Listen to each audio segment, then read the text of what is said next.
Hizi hapa ni debi 10 bora za kuogopwa na zenye simulizi za kusisimua zaidi barani Afrika.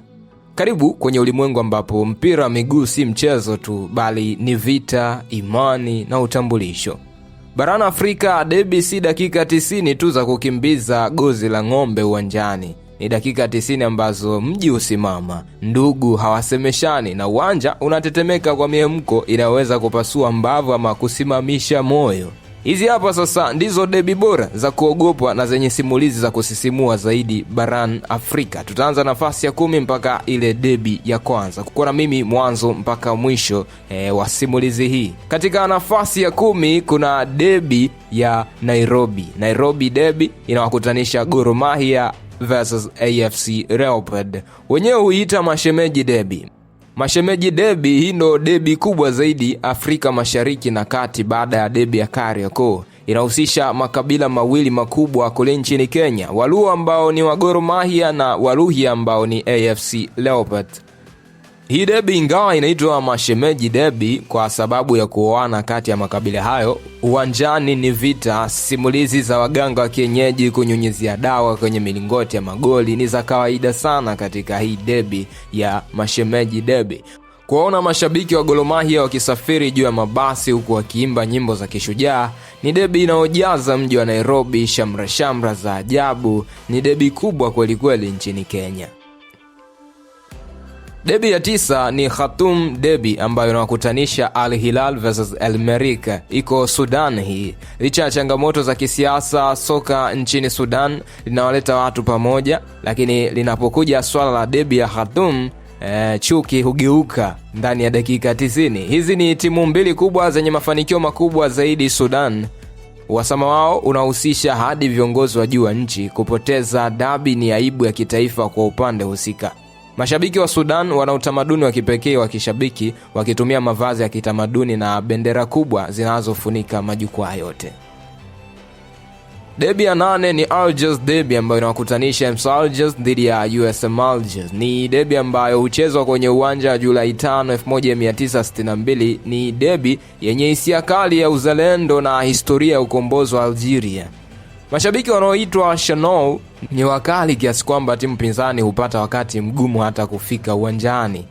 Moja ya tukio ambalo sio la kukosa katika debi hii ya Algiers ni maonyesho ya fataki ambayo hufanya usiku wa Algiers kuwa kama mchana. Yani unajua vurugu la Waarabu wenyewe. Sasa katika nafasi ya 7 ni debi ya Lubumbashi. Lubumbashi debi ambayo inawakutanisha TP Mazembe versus FC Saint Eloi Lupopo. Ni Congo DR tunaizungumzia. Matajiri dhidi ya wanamapinduzi. Katika mji wa Lubumbashi soka ni dini. TP Mazembe ikiwa na nguvu ya kipesa ya Moise Katumbi inakabiliana na Lupopo ambao wanaamini katika jasho na damu. Inasemekana baadhi ya debi ambazo wanakutana hawa wawili huwa hazimaliziki mechi zao, kwa sababu mechi nyingi zimekuwa zikivunjika kutokana na mashabiki kutokukubali kufungwa.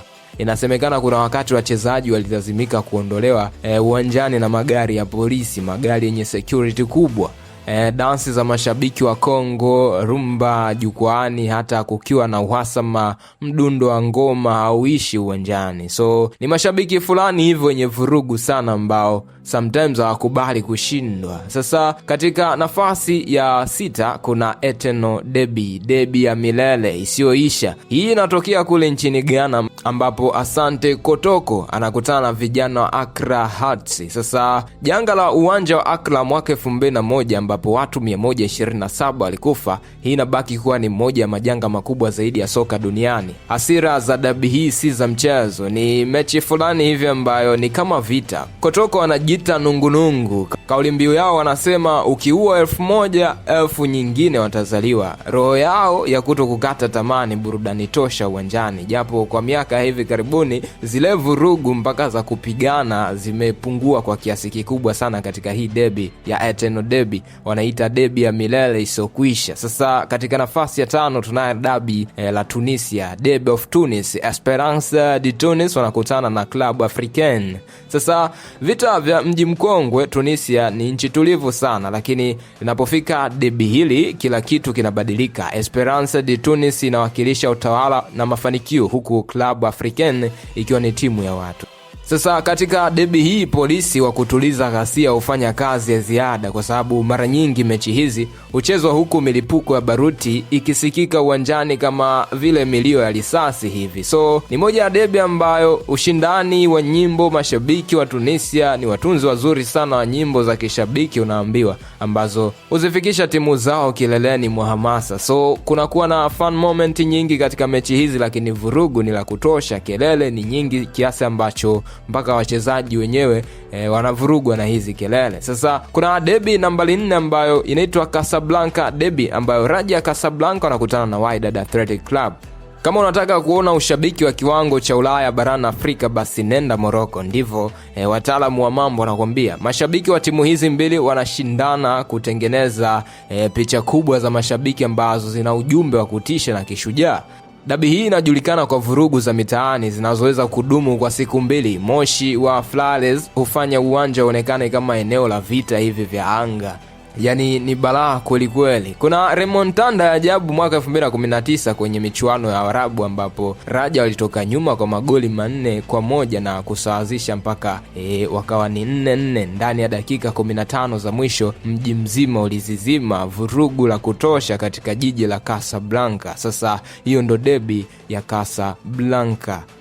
Debi ya 3 ni debi ya Kariakoo, Simba Sports Club versus Young Africans. Tanzania ni moja kati ya nchi ambayo kwenye soka haijaanza leo, ni toka zamani hili debi la Kariakoo limekuwa na ushindani wa namna yake. Miaka hivi karibuni kidogo debi ni kama imepunguza nguvu kama nguvu iliyokuwa nayo miaka hiyo. Kipindi hicho ulikuwa ni ugomvi wa kutosha, mauchawi ya kutosha katika debi za Kariakoo. Hapa ndipo soka linapokutana na imani za kishirikina kwenye debi ya Kariakoo. Kwenye debi hakuna kinachoaminika. Mashabiki wanaamini kuwa matokeo yanapikwa nje ya uwanja kabla ya filimbi ya kwanza ya mwamuzi.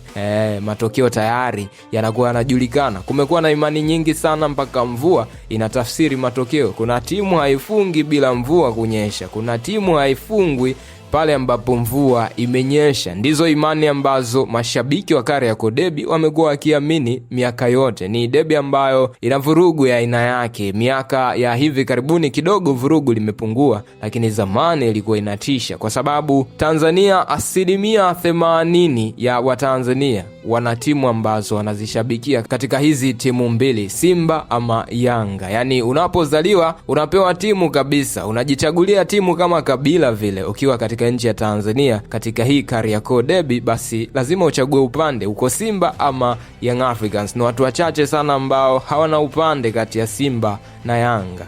Simulizi za wachezaji kuingia uwanjani kinyume au kukataa kupita mlango mkuu kwa hofu ya kurogwa. Kuna wakati timu zinakataa mpaka kuingia vyumba vya kubadilishia nguo kwa sababu ya imani za kishirikina.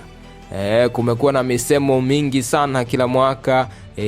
Young Africans wakiitwa vyura, lakini Simba wakiitwa makolo. Dar es Salaam inagawanyika, Tanzania inagawanyika wakati wa debi ya Kariakoo. Kuna wakati mechi inapomalizika debi, basi kuna watu wanaweza asiende kazini kwa sababu ya kuogopa kuchekwa na timu pinzani. Katika nafasi ya pili kuna Soweto Derby, ni debi kutoka Afrika ya Kusini. Kaizer Chiefs wanakutana na Orlando Pirates. Huu ni uadui wa damu moja. Dabi hili linatisha sana kwa sababu lilizaliwa kutokana na usaliti, ni matunda ya usaliti. Kaizer Motaung aliyekuwa mchezaji wa Orlando Pirates aliondoka na kuanzisha Kaizer Chiefs mwaka 1970. Tangu hapo Pirates walimwona kama msaliti. Sasa janga la uwanja wa Ellis Park mwaka 2001 ambapo mashabiki 43 walipoteza maisha kufuatia msongamano mkubwa ni ukumbusho mchungu wa jinsi derby hii inavyopendwa kupitiliza. Mashabiki wa Afrika ya Kusini ni wabunifu. Utaona watu wamevaa mikate kichwani, mabomba ya maji na miwani mikubwa, vuvuzela zikipigwa bila kuchoka. Ni debi yenye rangi na sherehe kuliko zote katika nchi ya Afrika ya Kusini. Nafasi ya kwanza ni debi ya Cairo, Al Ahly versus Zamalek huko nchini Misri. Sasa hawa ndo wanajiita wafalme wa dabi zote barani Afrika. Hii ndo dabi yenye pressure kubwa zaidi kaskazini mwa Afrika. Huu si ushindani tu wa soka pekee, ni ushindani wa kitabaka. Al Ahly inajulikana kama klabu ya watu wa hali ya chini, nationalist. Sasa huku Zamalek ikionekana kama klabu ya mabepari na wasomi. Mara nyingi dabi hii huchezwa na waamuzi kutoka nje ya Misri ili kuepuka shutuma za upendeleo. Mwaka 1971 vurugu zilikuwa kubwa kiasi kwamba ligi nzima ilifutwa baada ya mashabiki kuvamia uwanja kufuatia penalty yenye utata. Pamoja na uadui huo, utaona mashabiki wa timu hizi wakitaniana kwa utani wa jadi wa Kiarabu ambao ni wa kiwango cha juu sana, huku mitaa ya Cairo ikijaa harufu ya kahawa na moshi wa shisha, mashabiki wakisubiri debi ishe ili wamzomee aliyeshindwa. Ni debi ambayo ina upinzani mkubwa sana kule nchini Misri, lakini kwa Afrika ndo debi ambayo inatajwa kuwa King of African Derbies. Wanajita debi ya Cairo Derby. Hizo ndo debi 10 barani Afrika ambazo kiukweli simulizi zao zinatisha, simulizi zao ni za hatari. Ukiingia kuangalia kwa undani utaweza kugundua Afrika si bara la soka tu, ni bara la mapigo ya moyo yanayodunda kwa kasi ya dabi hizi 10. Kila dabi ina kovu, kila dabi ina shujaa, na kila dabi ina simulizi ambayo haitakaa ifutike. Iwe ni kwa tunguli za Kariakoo, tifosi za Casablanca ama vuvuzela za Soweto. Mpira wa Afrika ni wa kipekee, ni wa kutisha, ni wa kufurahisha, lakini zaidi ya yote ni mpira wetu huu.